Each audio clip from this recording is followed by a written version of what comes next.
रहीम। दूसरा चैप्टर है biological molecules. ये चैप्टर पहले चैप्टर से टोटली डिफरेंट है, जो था कि बायोलॉजी और इसकी स्पेशलाइज्ड फील्ड।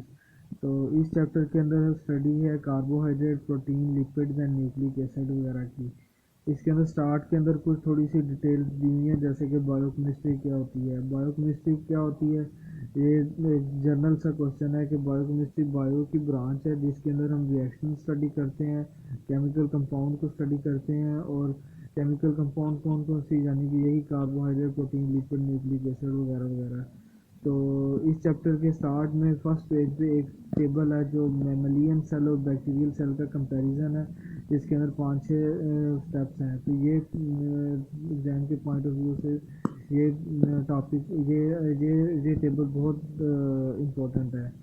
तो इसके बाद सेकंड इसमें आ जाता है कि व्हाट इज़ मेटाबॉलिज्म। मेटाबॉलिज्म क्या होता है? मेटाबॉलिज्म ये है कि जितने भी केमिकल रिएक्शंस अकर हो रहे हैं, इन सब की स्टडी को मेटाबॉलिज्म कहते हैं। मेटाबॉलिज्म दो तरह का होता है, catabolism and anabolism. Catabolism break down होती है और एनाबॉलिज्म होती है कम्बिनेशन, यानी कि जब दो रिएक्शन मिलकर एक चीज़ बनाते हैं तो उसको एनाबॉलिज्म कहते हैं। और जब दो रिएक्शंस मिलके जब एक रिएक्शन दो में ब्रेक डाउन सब्सटेंस को करता है तो उसको कैटाबॉलिज्म कहते हैं। कैटाबॉलिज्म में एनर्जी रिलीज होती है और एनाबॉलिज्म में एनर्जी रिक्वायर होती है। तो और सेकंड टॉपिक है इसमें importance of carbon dioxide. Importance of carbon dioxide क्या है? कार्बन डाइऑक्साइड टेट्रावेलेंट एलिमेंट है, इसकी 4 वैलेंसी है, ये 4 बॉन्ड्स बना सकता है चार का। उसके बाद इसकी सेकंड प्रॉपर्टी ये है कि ये कैटिनेशन है, क्योंकि ये इस चेन के अंदर कार्बन बॉन्ड बना सकता है और ये कोवलेंट बॉन्ड बना सकता है hydrogen, oxygen, nitrogen, phosphorus, sulphur के साथ। इसकी यही प्रॉपर्टी की वजह से बहुत सारी कंपाउंड्स, यानी कि अमाइनो एसिड्स वगैरह और ग्लाइकोसाइडिक बॉन्ड, कार्बोहाइड्रेट्स इसी बॉन्ड की वजह से एग्जिस्टेंस के अंदर रहते हैं।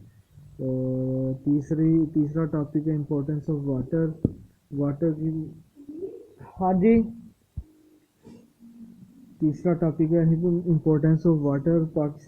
वाटर ह्यूमन बॉडी के अंदर 65 to 89% एग्जिस्ट करता है। और ह्यूमन ब्रेन सेल्स के अंदर 85% वाटर होता है, और जबकि बोन सेल्स में 20% वाटर होता है। वाटर की फॉलोइंग प्रॉपर्टीज, सॉल्वेंट प्रॉपर्टीज ये है कि वाटर सबसे ज़्यादा पोलर मालिक्यूल है और इसके अंदर पोलैरिटी इसकी ज़्यादा होती है, और हर तरह की सब्सटेंस इसके अंदर डिज़ोल्व हो जाती है। इसलिए हर तरह की एक यूनिवर्सल सॉल्वेंट मॉलिक्यूल है जिसके अंदर हर तरह की सब्सटेंस डिज़ोल्व हो जाती है। दूसरी इसकी है हीट कैपेसिटी, यानी कि स्पेसिफिक हीट कैपेसिटी वाटर की 1 है, यानी कि जो ऐसी हीट जो इसका टेम्परेचर 15 से 16 डिग्री तक इंक्रीज करने के लिए ज़रूरी है उसको स्पेसिफिक हीट कैपेसिटी कहते हैं, और इसकी वैल्यू 1 है। और तीसरी है इसकी heat of vaporization. Heat of vaporization से मुराद के कितनी हीट रिक्वायर है कि एक वाटर मालिक्यूल लिक्विड से गैस मालिक्यूल में ट्रांसफ़र हो जाए। ये 576 किलो कैलोरीज पर जॉल रिक्वायर होती है। और चौथा टॉपिक है कि आयनाइजेशन क्या होती है। आयनाइजेशन होती है कि वाटर का मालिक्यूल है, वाटर मालिक्यूल अपने आइंस के अंदर ब्रेक डाउन हो जाता है, यानी कि एच आइन अलग हो जाता है और आइन ओ एच आइन अलग हो जाता है। ये जब भी पानी में डिज़ोल्व होते हैं तो ये किसी इलेक्ट्रोलाइट में होते हैं तो ये इस तरह डिज़ोल्व हो जाते हैं, और इनकी 10 की ताकत -7 किलो जॉल पर मोल वैल्यू होती है दोनों की। और लास्ट टॉपिक है कि प्रोटेक्शन देता है। पानी एक ज़ाते खुद एक प्रोटेक्शन देता है, क्योंकि जब भी कोई फ्रिक्शन लग जाती है बॉडी के ऊपर या कोई भी चोट लगती है तो उसके ऊपर वाटर फ्रिक्शन को ख़त्म करके उसके खिलाफ प्रोटेक्शन देता है, कुव्वत मुदाफ़त देता है।